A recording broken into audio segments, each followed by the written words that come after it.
Thank you, Chris. Thanks for having me. And Lake Ontario food web dynamics. After you heard all about the fish, I'm going to tell you something about the lower trophic levels in the lake. Again, very collaborative project.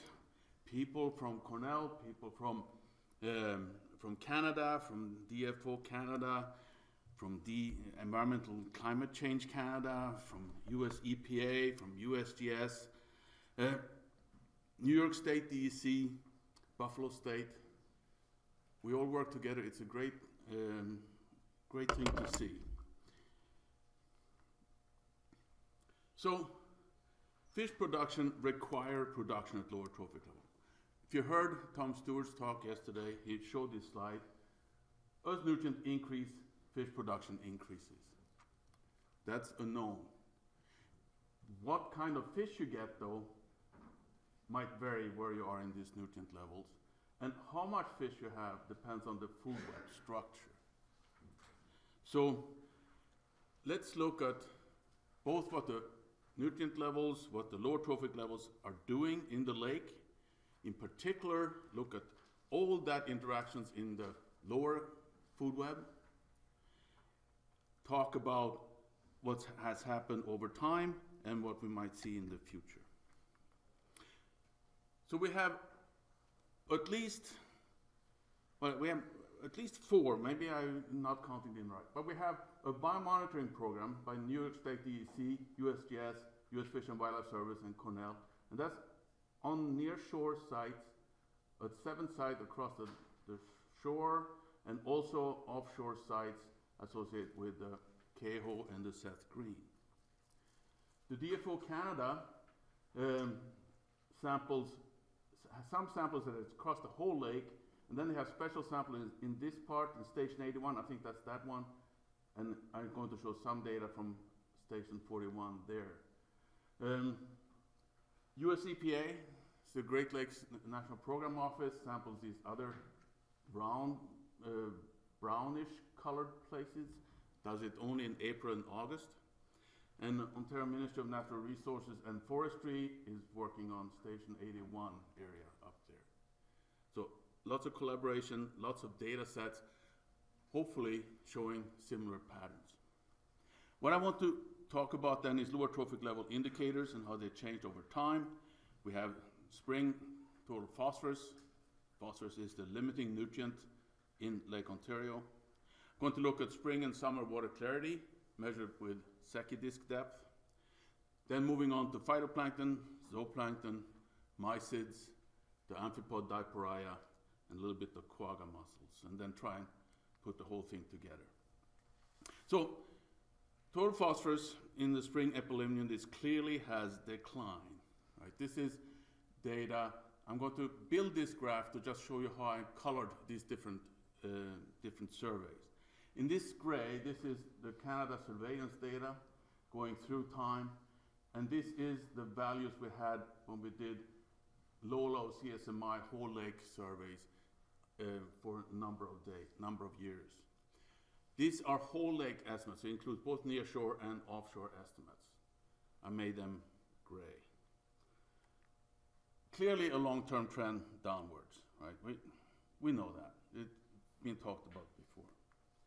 So I'm going to discuss the decline or increase or whatever we have, the long-term trends that as far back as we have data.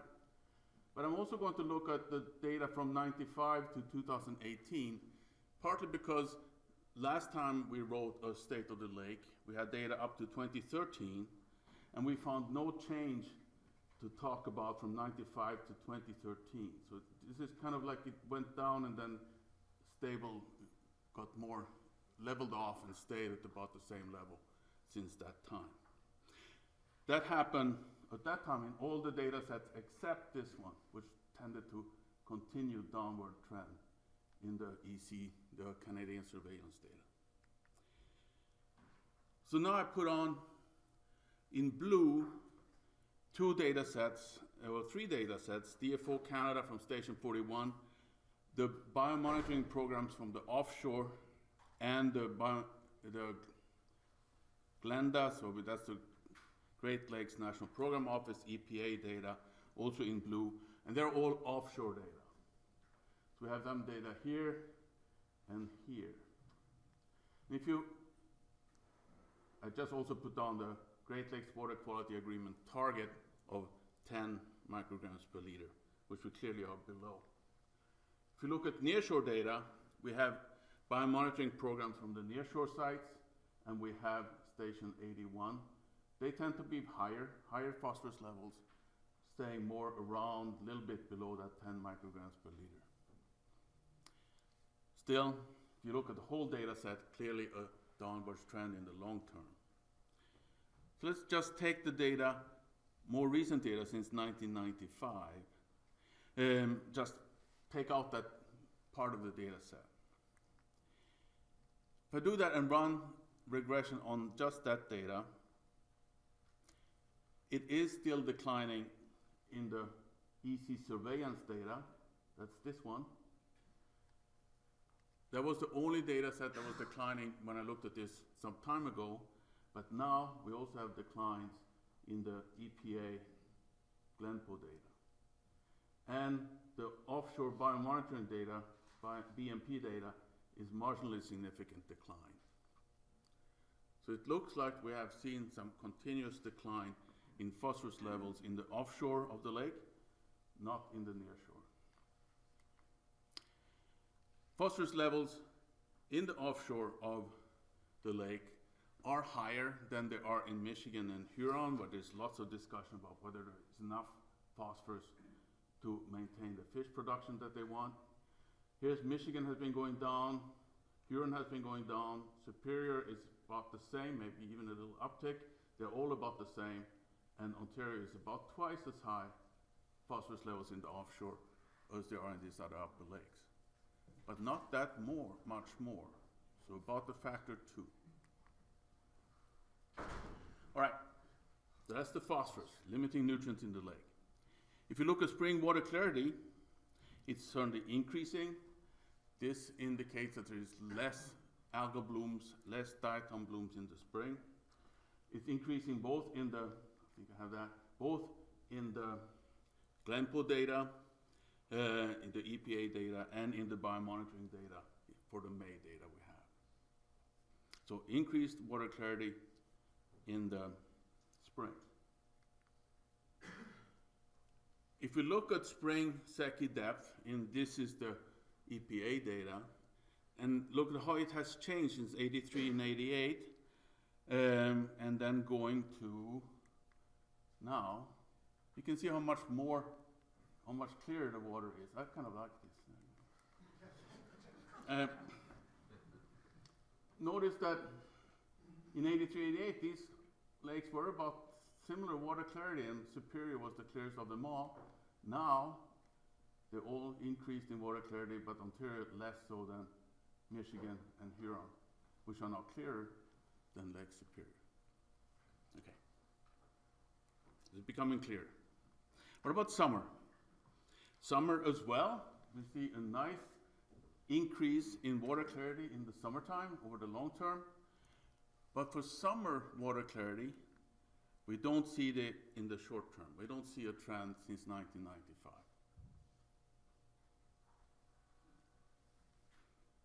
Oops. So we have increased water clarity in the summer, in the long term, but not since 1995. We have decreased phosphorus levels in the long term, continued additional decrease since 1995. So what do we expect phytoplankton to do? We expect there to be a substantial long-term decline because the phosphorus levels are declining. We expect some additional decrease since 1995 because there is an additional decline in limiting in phosphorus. We expect declines in the spring diatom blooms, and we expect an increase in deep chlorophyll layers because as the water gets clearer, there should be more light going down deep, so can increase the chlorophyll in the bottom waters below the thermocline. So let's look at if this holds. We measure phytoplankton in various ways. One of them is just measuring the amount of chlorophyll.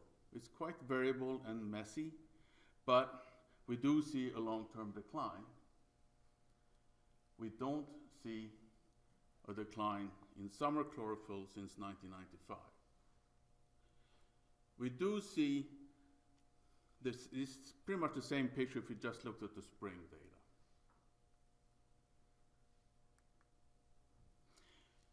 Ewan Reevey up in University of Minnesota counts phytoplankton samples, and this is his data of biovolumes back to 2001. So now we don't have the long-term perspective, but we have a perspective for the more recent times. We can't see a decline in this data. So at least that continues. Since 2001, we expect it to have been higher earlier, and the summer as well. We have no real change in the phytoplankton since 2001. That is consistent with those maintaining water clarity since 95, and not so consistent with a continuous decline in phosphorus, but still. Phytoplankton is also counted in Canada. So Moe Munavar and Heather Niblock sent me this data. They do also primary production. You can see primary production was higher in the 90s, lower now, but not a really strong trend either way. This is in station 81. The values of biovolume that they measure is about the same in those 2 years as we have in the Ewan Reevey data since 2001, so 2003, 2013. 1970 and 1990 were higher, so that's what we expected. More phytoplankton in the past. I don't know what happened in 2008, so I should put an X on that one. What about deep chlorophyll? So when the water gets clearer, we expect to be more chlorophyll in deep waters under the thermocline, especially in oligotrophic system, because there's more nutrients there. So there's more nutrients and there's high enough water, high enough light to produce algae. And we do have, this is data we did on Ontario, there is more biovolume, more diatoms in the deep layer here in the metalimnion than in the epilimnion. So biomass is higher in the deep chlorophyll layer. Chlorophyll, which is the green, is higher than in the deep chlorophyll layer than in the epilimnion. And the community we have in the deep chlorophyll layer is different from what we have in the epilimnion. So it's not just algae sinking down towards the bottom. So it is important, but we don't see an increase in this shorter time scale from about 2000. So it actually has declined, the amount of chlorophyll in the deep chlorophyll layer. So let's look at the phytoplankton and our expectations. Substantial long-term decline, yes. Additional decrease since 1995, not detected. Declines in the diatom spring blooms, not detected at least since 2001, but in the longer term I think we have it. An increase in deep chlorophyll layers, we have not detected that. So what do we then expect for zooplankton? If we have this long-term decline, we expect zooplankton to decline in the long term. But then we have pretty much more or less stable values here, so we expect zooplankton to stay fairly consistent over this time period.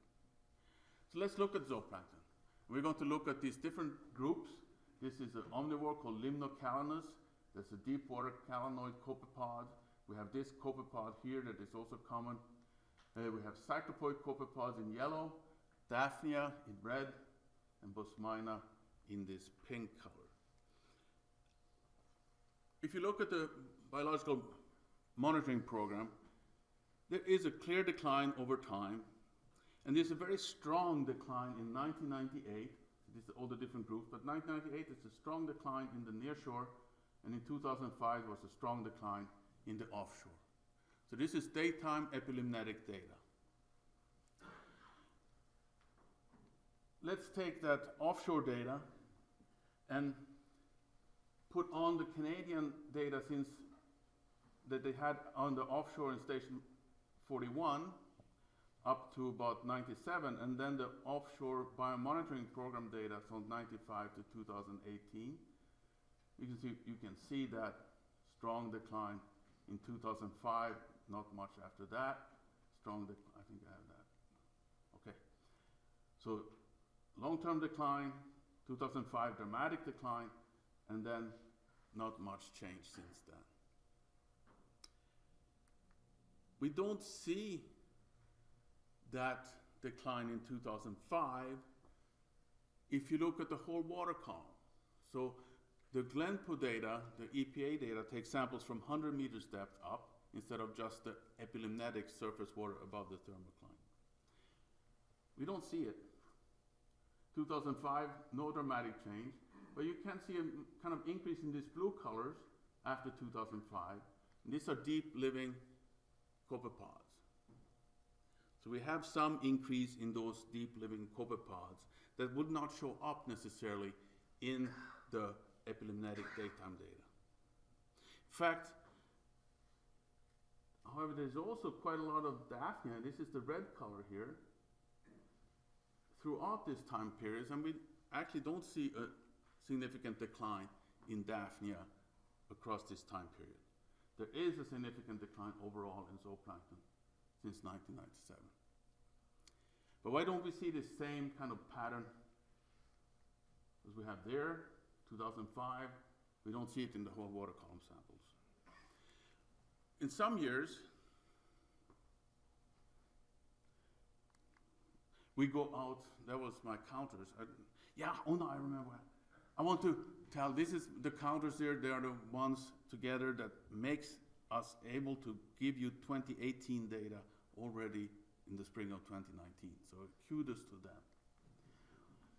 Now, in some years, in the CSMI years, we can go on a tracks, we can use more sophisticated equipment to look at spatial structure, and we have more time on the lakes.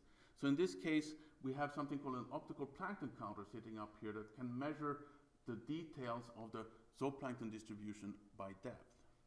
And we can go to the same places day and night.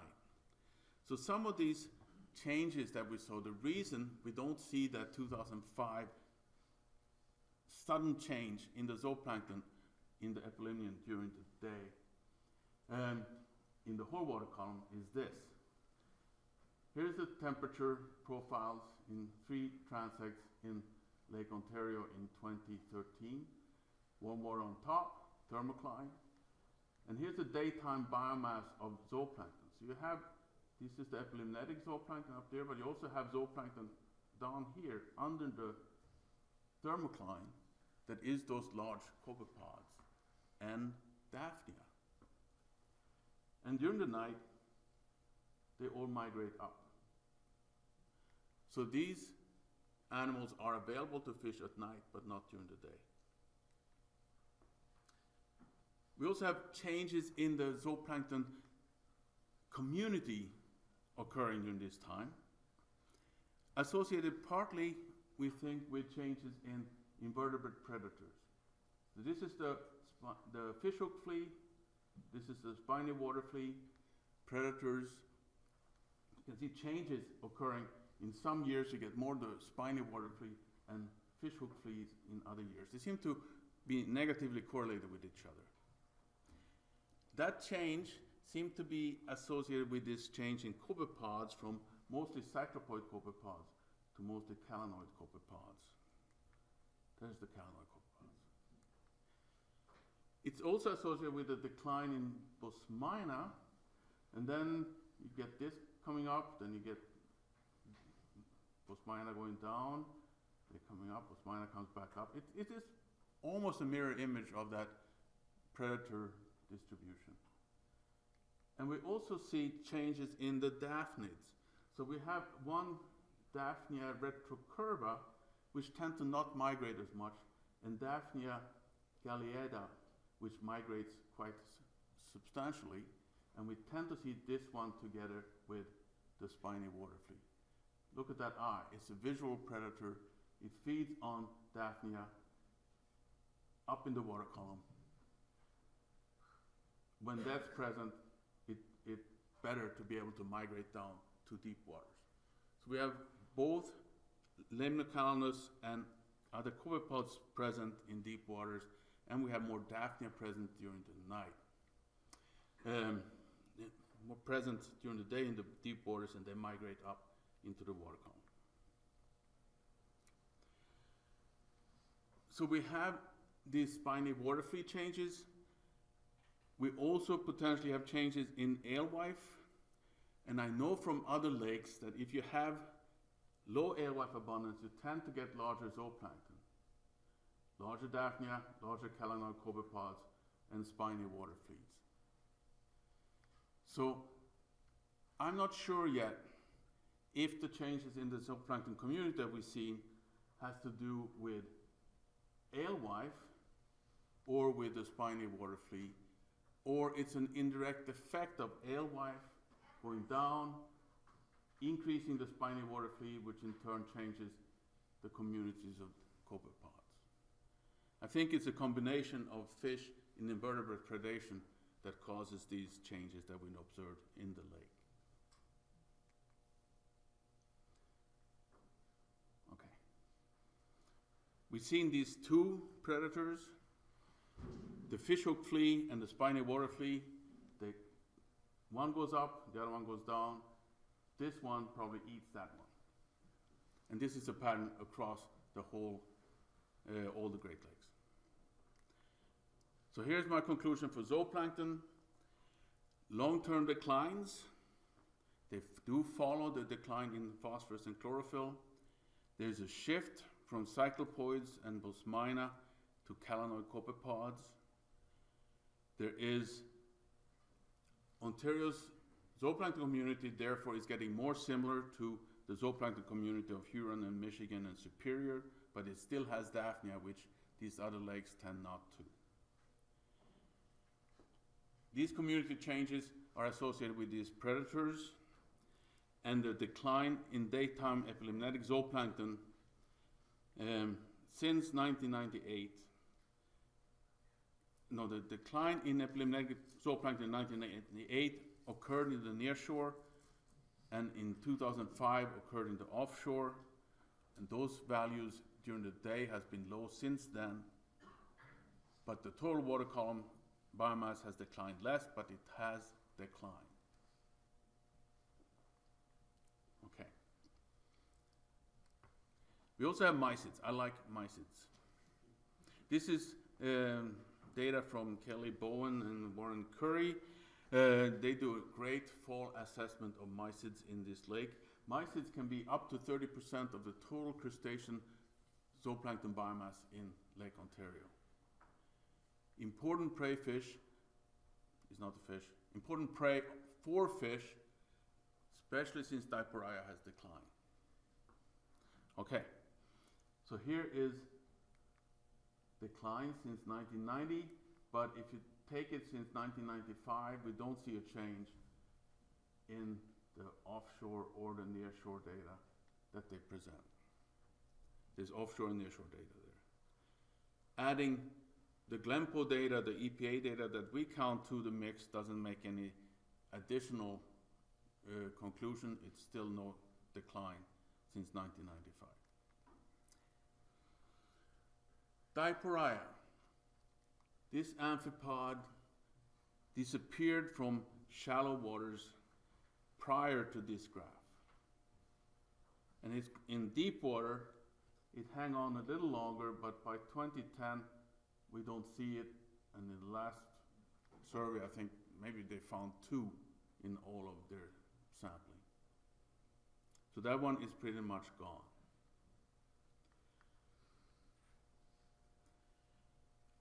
Why? This is a key species. It's supposed to be a key indicator species in the Great Lakes. It does correlate well with Dracaena. Dracaena quagga mussels is pretty much only quagga mussels in the lake now. Has increased at the same time as this amphipod decline. It's the 2013 big large lake survey. There was another one in 2018, but I don't have the data for that yet. Quagga mussels, Dracaena, seem to have leveled off in Lake Ontario. We don't have much further increase. Diporia has disappeared. Correlation is stunning, also if you look at the spatial patterns. But if you look across lakes, Here is Ontario, Michigan, Huron, and Superior. Diporrhea continues to live in Superior where there's no quagga mussels. In Huron and Michigan, the shallow mussels have declined to being pretty much gone. There's no shallow water, less than 100 meters, diporrhea in Ontario. But if you look at the deeper waters, there still are diporrhea in Michigan and Huron, even though there's quagga mussels there. Superior, no change. Ontario, they're gone.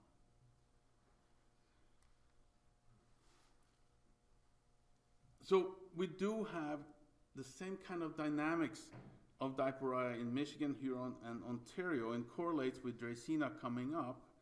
But we do know that this Dracaena in Ontario disappeared before, let me say that again, diporrhea in Lake Ontario disappeared before Dracaena became abundant. We happen to have data from some places in '94 when diporrhea was disappearing, and we show them disappearing from sites that the USGS was sampling before we even could detect any quagga mussels. So it's hard to see how the quagga mussels could have caused the decline in diporrhea because of that examples from Lake Ontario. The same mechanism should occur in all three lakes. I cannot believe that there's a different mechanism that causes a decline in diporrhea in Michigan and Huron compared to Lake Ontario. So this questions the quagga effect, at least for the initial diporrhea decline, and we still don't know why they decline. As a key indicator species that is kind of disconcerting, I heard a talk about PFAS yesterday. Is there something else that caused this decline that we need to know about? I've had one student that looked for viruses as diseases in diporrhea. We could not detect it. We did not find a viral disease that caused the decline. So let's compare the lakes a little bit. This is phosphorus. So there is that decline in Lake Ontario, but it's certainly not as much as in Michigan and Huron. Spring chlorophyll levels maintained in Ontario, is going down in Michigan and Huron. Percent cladocerans and cyclopoids of the total zooplankton community has declined, but not as much as in Michigan and Huron. Diporrhea has actually declined more in Ontario than in Michigan and Huron. And zebra mussels have leveled off in Michigan and Ontario, still increasing in Huron. Certainly are similarities with how these things are changing. Ontario phosphorus levels continue to decline in the offshore. The Ontario food web is becoming more like Michigan and Huron, both with diporrhea, mussels, and zooplankton. But cladocerans are still abundant. Even so, phosphorus, the basic productivity of Ontario is higher than the other two, but the food web seems to be becoming more similar, so don't expect to get that much more fish out of Lake Ontario. Maybe twice as much as you get from Michigan and Huron, but not that much more. And I think the food web is changing towards the structure of the upper lakes. It's just showing that. Thank you. I take any questions.